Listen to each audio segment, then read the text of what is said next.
রান্নার চুলা থেকে নতুন শাড়িতে আগুন, গৃহবধূর মৃত্যু।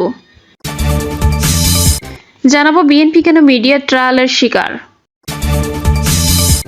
এবং সর্বশেষ জানাবো লক্ষ্মীপুরে সন্ত্রাসীদের গুলিতে 6 বছরের শিশু বিদ্ধ। শুনছিলেন সংবাদ শিরোনাম, এবারে বিস্তারিত। রান্নার চুলা থেকে নতুন শাড়িতে আগুন, গৃহবধূর মৃত্যু। চট্টগ্রামে ঈদের দিন রান্নার সময় নতুন শাড়িতে আগুন লেগে দগ্ধ হয়ে উর্মি আক্তার নামে এক গৃহবধূর মৃত্যু হয়েছে। দিবাগত রাত 11টার দিকে চট্টগ্রাম মেডিকেল কলেজ হাসপাতালে চিকিৎসাধীন অবস্থায় মারা যান তিনি। এর আগে ঈদের দিন বেলা 11টার দিকে চট্টগ্রামের আনোয়ারা থানাধীন 4টি ইউনিয়নের খাসখামা এলাকায় এই ঘটনা ঘটে। নিহত গৃহবধূ উর্মি ওই গ্রামের নঈম উদ্দিনের স্ত্রী ও একই ইউনিয়নের ডুমুরিয়া গ্রামে মোহাম্মদ সেলিম উদ্দিনের মেয়ে। স্থানীয় সূত্রে জানা যায়, ঈদের দিন নতুন শাড়ি পরে উর্মি রান্না করছিলেন। এ সময় অসতর্কতাবশত চুলা থেকে উর্মির শাড়িতে আগুন লাগে। এক পর্যায়ে আগুন পুরো শরীরে ছড়িয়ে পড়ে। এ সময় তার চিৎকার পরিবার ও আশপাশের লোকজন এগিয়ে আসেন। আগুন নেভাতে গিয়ে স্বামী ও চাচাতো দেবরও আহত হন। পরে তাকে গুরুতর আহত অবস্থায় চট্টগ্রাম মেডিকেল কলেজ হাসপাতালের বার্ন ও প্লাস্টিক সার্জারি বিভাগে ভর্তি করা হয়। সেখানে রাত 11টার দিকে চিকিৎসাধীন অবস্থায় মৃত্যু হয়। তার শরীরের প্রায় 80% অংশ পুড়ে গেছে বলে জানিয়েছেন চিকিৎসকরা। নিহতের মামা মোহাম্মদ ফরহাদুন্নবী জানান, চুলা থেকে তার শাড়িতে আগুন লাগে। এক পর্যায়ে রান্নাঘর থেকে বের হয়ে চিৎকার শুরু করলে তার স্বামী ও এলাকার লোকজন গুরুতর আহত অবস্থায় হাসপাতালে নিয়ে যায়।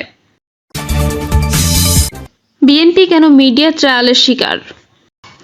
বিএনপি তার জন্মলগ্ন থেকেই কম বেশি মিডিয়া ট্রায়ালের শিকার হয়ে আসছে। ক্ষমতায় থাকতে কিংবা ক্ষমতার বাইরে উভয় পক্ষের মিডিয়ার বিরূপে আচরণের শিকার হয়েছে। মিডিয়া কেন যেন বিএনপিকে খুব একটা সহ্য করতে পারে না। দলটি যতটা না খারাপ তার চেয়ে অনেক বড় করে তা দেখিয়ে এক ধরনের হুলস্থুল কাণ্ড বাঁধিয়ে দলটির ইমেজকে প্রান্তিক পর্যায়ে নিয়ে যায়। আমরা দেখেছি 1991 সালে বিএনপি ক্ষমতায় আসার পর 94 সালের 20 মার্চ অনুষ্ঠিত মাগুরা 2 উপনির্বাচনে আওয়ামী লীগের প্রার্থীকে কারচুপি করে হারিয়ে দেওয়ার অভিযোগে সমস্ত মিডিয়া কিভাবে বিএনপি সরকারের উপর ঝাঁপিয়ে পড়েছিল। সে সময় প্রবীণ সাংবাদিক শফিক রহমান সম্পাদিত জনপ্রিয় সাপ্তাহিক যায় যায় দিন ও মাগুরা হেডিং দিয়ে প্রচ্ছন্ন প্রতিবেদন করা হয়েছিল। এই প্রতিবেদনের মাধ্যমে বিএনপিকে একেবারে গুঁড়া করে দেওয়া হয়েছিল। শুধু যায় যায় দিনই নয়, সমস্ত পত্রপত্রিকা। তখন এক বিটিভি ছাড়া এ সময়ের মতো 35 থেকে 40টা টিভি চ্যানেল, অনলাইন, ইন্টারনেট ছিল না। বিএনপিকে মৌমাছির মতো ফুল ফুটিয়ে যাচ্ছিল। বিএনপিকে একেবারে তেনা করে ছেড়েছিল। বিএনপি শাসনামলের বাকি প্রায় 2.5 বছর পত্রপত্রিকাগুলো একেবারে বিপরীত মেরুতে অবস্থান নিয়েছিল। 96 সালের নির্বাচনের সময় এমন একটি পত্রিকা ছিল না যেটি বিএনপির ভালো কাজ নিয়ে 2টি লাইন লিখেছেন। সে সময় দৈনিক জনকণ্ঠ নতুন। তখন পত্রিকাটির মতিঝিলের অফিসে গেলে দেখা যেত দেয়ালের একদিকে শেখ মুজিবের ছবি, আরেকদিকে জিয়াউর রহমানের ছবি। বিষয়টি ছিল এমন, পত্রিকা কর্তৃপক্ষ উভয়কে সম্মান করে বা উভয় দিকেই রয়েছে।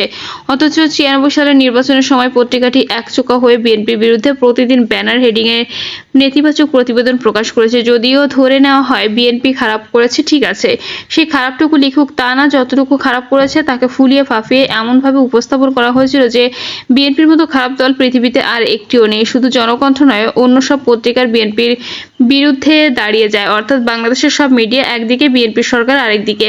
বিএনপি মিডিয়ার সামনে দাঁড় করিয়ে ট্রায়াল শুরু হয়। তখন একজন সাধারণ মানুষ ধরে নিয়েছিলেন, এমনকি বিএনপির ঘোর সমর্থক ভেবেছিলেন নির্বাচনে বিএনপি হারবে তো হারবেই, সর্বকালে সর্বনিম্ন আসন পাবে, মান সম্মান আর থাকবে না। অন্যদিকে আওয়ামী লীগ বিপুল ভোটে জয়লাভ করবে। বিএনপির ওপর দিয়ে এমন মিডিয়া টর্নেডো বইয়ে দেওয়ার মধ্যে দিয়ে নির্বাচন হয়। দেখা গেল নির্বাচন আওয়ামী লীগ পেয়েছে 146 আসন, অর্থাৎ সরকার গঠন করার মতো যে 151 আসন প্রয়োজন তা পায়নি। অন্যদিকে চরম প্রতিকূল পরিস্থিতির মধ্যে বিএনপি আসন পেয়েছে 116টি। প্রায় তলানিতে চলে যাওয়া একটি দল এত আসন পাবে তা কেউ কল্পনাও করতে পারেনি। শুধু তাই নয়, বাংলাদেশের ইতিহাসে এখনো পর্যন্ত বিএনপি জাতীয় সংসদ একমাত্র বৃহৎ বিরোধী দল হয়ে আছে। এই ইতিহাস তুলে ধরার কারণ হচ্ছে মিডিয়া শতভাগ বিএনপির বিপক্ষে চলে গেলেও জনগণ চলে যায়নি। জনগণ ঠিকই ক্ষমতায় থাকাকালীন তার কাজের ভালো মন্দ বিচার করে রায় দিয়েছে। অন্যদিকে 2013 সালে বিনা ভোট, 18 সালে রাতের ভোট ও 24 সালে আমি ডামির ভোট যে আওয়ামী লীগ করলো, এ নিয়ে মিডিয়াগুলো কি তাকে ট্রায়াল করেছিল? এমনকি 15.5 বছর হাসিনা যে ফ্যাসিজম তা কি তুলে ধরছে না। আজ তার জায়গায় যদি বিএনপি থাকতো তাহলে কি অবস্থা হতো? ফ্যাসিস্ট শেখ হাসিনার পতন এবং আওয়ামী লীগ আন্ডারগ্রাউন্ডে চলে যাওয়ার পর অটোমেটিক্যালি মাঠে একমাত্র বড় অভিজ্ঞ ও ক্ষমতায় যাওয়ার মতো দল এখন বিএনপি। যেভাবেই বলা হোক এবং যে কোনো দৃষ্টিকোণ থেকে দেখা হোক না কেন, আগামী নির্বাচনে বিএনপির প্রতিপক্ষ হয়ে ওঠার মতো দল আপাতত নেই। জামায়াতে ইসলামী, জাতীয় নাগরিক পার্টি বা অন্য কোনো দল বিএনপির ভোটের রেশিও বা হার অতিক্রম করা এবছর কেন আগামী কয়েক যুগে অতিক্রম করতে পারবে কিনা তা নিয়ে সন্দেহ প্রকাশ অমূলক নয়। যদি এমন হয় বিএনপিকে ন্যাক্কারজনকভাবে ম্যাসিভ রিগিং কিংবা জোর করে ভোটে হারিয়ে দেওয়া হয় তাহলে ভিন্ন কথা। অবাধ, সুষ্ঠু, গ্রহণযোগ্য নির্বাচন হলে বিএনপি নিরঙ্কুশ বিজয় ঠেকানোর মতো প্রতিদ্বন্দ্বী দল এই মুহূর্তে নেই। যারা রয়েছে তারা বিএনপি থেকে যোজন যোজন দূরে রয়েছে। তারা যতই স্বপ্ন দেখুক, যে স্বপ্ন দেখার সীমা আছে, পূরণ করার সক্ষমতাও থাকতে পারে, তাহলে চাইলেই স্বপ্ন পূরণ হয়ে যায় না, তা পূরণের ভিত্তি তৈরি করতে হয়। বিএনপি সেই ভিত্তি তৈরি হয়ে আছে। এই ভিত্তির উপর দাঁড়িয়ে একাধিকবার ক্ষমতা এসেছে এবং জনগণের দলে পরিণত করেছে। ক্ষমতায় যাওয়ার সম্ভাবনা পথ সবসময় থাকে। বিএনপির যে জনভিত্তি তা একদিন বা অভ্যুত্থানে তৈরি হয়নি। এর পেছনে ইতিহাস, ঐতিহ্য, আদর্শ, নিরেট দেশপ্রেমিক স্পিরিট রয়েছে। শুধু দেশ ও জাতি চিন্তা তথা জাতীয়তাবাদের বাইরে দলটির ভিন্ন কোনো চেতনা নেই। যেটি ফ্যাসিস্ট আওয়ামী লীগের ভারতের চেতনা রয়েছে। ভারত ছাড়া এই দলটি ভিন্ন কোনো চিন্তা করতে পারে না। এটি একটি বেনিয়া ভিত্তিক দল, যার মূল দেশের বাইরে। আর ক্ষমতায় এসে শোষণ করে সম্পদ নিয়ে যায়। বিএনপির মূল ভিত্তি জিয়াউর রহমান গড়ে দিয়েছে দেশের মাটিতে। বাংলাদেশ প্রথম, বাংলাদেশের শেষ, এই নীতিতে তিনি বিএনপি করেছেন। এই নীতিতেই বাংলাদেশের মানুষ বাংলাদেশী হয়ে ওঠে। এই নীতিই বিএনপির সবচেয়ে জনপ্রিয় দলে পরিণত হয়েছে। জিয়াউর রহমানকে আওয়ামী লীগ তো বটেই, তথাকথিত মুক্তিযুদ্ধের চেতনাধারী বুদ্ধিজীবী ও মিডিয়াগুলো দুচোখে দেখতে পারে না। এর কারণ হচ্ছে শেখ মুজিব স্বাধীনতার ঘোষণা দিতে পারেননি। অন্যদিকে জিয়াউর রহমান স্বাধীনতার ঘোষণা দিয়ে সরাসরি মুক্তিযুদ্ধে নেমে গিয়েছিলেন। মুজিবের স্বাধীনতা ঘোষণা দিতে না পারার আক্ষেপ ও লজ্জা ঢাকতে হয়তো তার জিয়াউর রহমানের বিরুদ্ধে কুৎসা রটানোর কোরাস গাইতে হয়। স্বাধীনতার ঘোষক ও মুক্তিযুদ্ধের সময় নায়ক, আর সে সময় জেলখানায় বন্দী মুজিব, যিনি স্বাধীনতার ঘোষণাও দেননি, মুক্তিযুদ্ধ দেখেননি। এই দুইয়ের বাস্তবতা ব্যবধান আকাশ পাতাল। ঐতিহাসিক এই বাস্তবতা তথাকথিত আওয়ামী ও বাম বুদ্ধিজীবী সাংবাদিকেরা মেনে নিতে না পেরে জিয়াউর রহমান ও বিএনপির বিরুদ্ধে যে কোনো ছুতোয় বিরোধিতা করতে উঠে পড়ে লাগে। এখনো বিএনপিকে মিডিয়া ট্রায়ালের মধ্য দিয়ে যেতে হচ্ছে। বিএনপির ভারপ্রাপ্ত চেয়ারম্যান তারেক রহমান কয়েকদিন আগে বিএনপির মিডিয়া ট্রায়ালের শিকার হওয়ার কথা বলতে গিয়ে বলেছেন, ১/১১ মতো আবারও বিএনপি মিডিয়া ট্রায়ালের শিকার হচ্ছে। তার এই কথা সত্য তো বটে, তবে শুধু ১/১১ সময়কালেই নয়, বিএনপি জন্মের পর থেকে মিডিয়া ট্রায়ালের শিকার হয়ে আসছে। মিডিয়া কেন যেন বিএনপিকে খুব একটা সহ্য করতে পারে না। দলটি যতটা না খারাপ করে তার চেয়ে অনেক বড় করে, তা দেখে এক ধরনের হুলস্থুল কাণ্ড বাঁধিয়ে দলটির ইমেজকে প্রান্তিক পর্যায়ে নিয়ে যায়। আমরা দেখেছি ৯১ সালে বিএনপি ক্ষমতায় আসার পর ৯৪ সালের ২০ মার্চ অনুষ্ঠিত মাগুরা ২ উপনির্বাচনে আওয়ামী লীগের প্রার্থীকে কারচুপি করে হারিয়ে দেওয়ার অভিযোগে সমস্ত মিডিয়া কিভাবে বিএনপির সরকারের উপর ঝাঁপিয়ে পড়েছিল। সে সময় প্রবীণ সাংবাদিক শফিক রেহমান সম্পাদিত জনপ্রিয় সাপ্তাহিক যায় যায় দিন এ মাগুরা হেডিং দিয়ে প্রচ্ছদ প্রতিবেদন করা হয়েছিল। এই প্রতিবেদনের মাধ্যমে বিএনপিকে একেবারে গুঁড়া করে দেওয়া হয়েছিল। শুধু যায় যায় দিনই নয়, সমস্ত পত্রিকা, এক বিটিভি ছাড়া এ সময়ের মতো ৩৫ থেকে ৪০টা টিভি চ্যানেল ছিল না। বিএনপিকে মৌমাছির মতো হুল ফুরিয়ে যাচ্ছিল। বিএনপিকে একেবারে তেনা তেনা করে ছিঁড়েছিল। বিএনপির শাসনামলে বাকি প্রায় ২.৫ বছর পত্রপত্রিকাগুলো একেবারে বিপরীত মেরুতে অবস্থান নিয়েছিল। ৯৬ সালের নির্বাচনের সময় এমন একটি পত্রিকা ছিল না যেটি বিএনপির ভালো কাজ করে। অর্থাৎ বাংলাদেশের সব মিডিয়া একদিকে, বিএনপি সরকার আরেকদিকে বিএনপিকে মিডিয়ার সামনে দাঁড় করিয়ে ট্রায়াল শুরু করে। তখন একজন সাধারণ মানুষও ধরে নিয়েছিল, এমনকি বিএনপির ঘোর সমর্থকও ভেবেছিল নির্বাচনে বিএনপি হারবে তো হারবে, সর্বকালের সর্বনিম্ন আসন পাবে।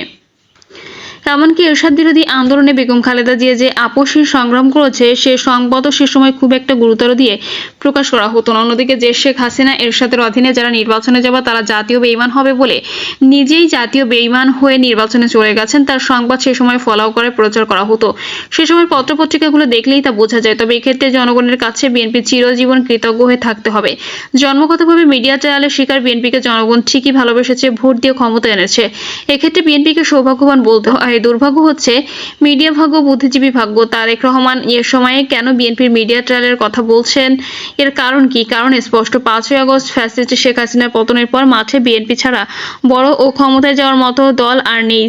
যারা আছে তারা এমন বিএনপিকে টেক্কা দিয়ে ক্ষমতায় যেতে চায়, তা তারা চাইতেই পারে, তবে ক্ষমতায় যাওয়ার মতো জনগণের সমর্থন কতটুকু রয়েছে তা বিবেচনা করে স্বপ্ন ও চাওয়াটাকে বড় করতে হয়। এখন কেউ যদি কেউকাটা হয়ে উঠতে চায় তাহলে কিছু বলার নেই। এই কেউকাটা হয়ে উঠতে গিয়ে তারা এখন কিভাবে বিএনপির বদনাম করা যায় সেই মিশন নিয়ে নেমেছে। অস্বীকার করার উপায় নেই, দীর্ঘ 1.5 যুগ ধরে বিএনপি নেতাকর্মীরা যেভাবে ফ্যাসিস্ট হাসিনার জাতাকলে পিষ্ট হয়েছেন, আর কোনো দলকে এমন পিষ্ট হতে দেখা যায়নি। হাসিনার পতনের পরে এই নিপীড়িত নির্যাতিত লাখ লাখ নেতাকর্মী স্বস্তির নিঃশ্বাস ফেলেছে। তবে একেবারে শুরু থেকে তারেক রহমান ও বেগম খালেদা জিয়া দলের নেতাকর্মীদের ধৈর্য ধরা ও প্রতিহিংসা প্রতিশোধ পরায়ণ না হওয়ার জন্য কঠোর নির্দেশ দিয়েছেন। যদি এই নির্দেশ না দিতেন তাহলে নিপীড়িত নির্যাতিত জেল জুলুমের শিকার ও বাড়িঘর ছাড়া বিএনপির লাখ লাখ নেতাকর্মীর মধ্যে 1.5 যুগের ক্ষোভ উগরে দেওয়া স্বাভাবিক ছিল। আর উগরে দিলে কি হতো তা সহজে অনুমেয়। সেরকম কিছু কি হয়েছে? হয়নি। হ্যাঁ, সারা দেশে প্রান্তিক পর্যায়ে কিছু চাঁদাবাজি, দখল ইত্যাদির সাথে বিএনপি নেতাকর্মীর সংশ্লিষ্টতা পাওয়া গেছে। আবার সাথে সাথে তাদের অনেকের বিরুদ্ধে দলীয় ও সাংগঠনিক ব্যবস্থা নেওয়া হয়েছে, বহিষ্কার করা হয়েছে। বিএনপি হিসেবে এমন প্রায় 4,000 নেতাকর্মীকে বহিষ্কার করা হয়েছে। বিস্ময়ের ব্যাপার হচ্ছে এসব ঘটনা যতটা না বড় তার চেয়ে 10 গুণ বাড়িয়ে মিডিয়াগুলোকে দেখানো হয়েছে। বিএনপি নেতাকর্মীদের চাঁদাবাজির কথা বলতে তো আপত্তি নেই, তবে যারা এই কাজের সাথে যুক্ত হয়ে দল থেকে বহিষ্কার হয়েছে সে কথাও তো বলা উচিত। সেটা তো বলে না, মিডিয়া বলে না, কেউ বলে না। এমন অসম্পূর্ণ অর্ধসত্যের মাধ্যমে বিএনপিকে এখন মিডিয়া ট্রায়াল করা হচ্ছে। এটা বলে না বিএনপি নেতাকর্মীরা যে 1.5 যুগ ধরে সীমাহীন নির্যাতনের শিকার হওয়া সত্ত্বেও অসীম ধৈর্য ধারণ করে প্রতিপক্ষের কাউকে আক্রমণ করেনি বা করছে না। অন্য কোনো দলের ক্ষেত্রে হলে এটা কি কল্পনা করা যেত? প্রিয় দর্শক, এই ছিল এখনকার সর্বশেষ সংবাদ। আপডেট সব সংবাদ পেতে চ্যানেলটি সাবস্ক্রাইব করে বেল আইকনটি ক্লিক করে রাখুন।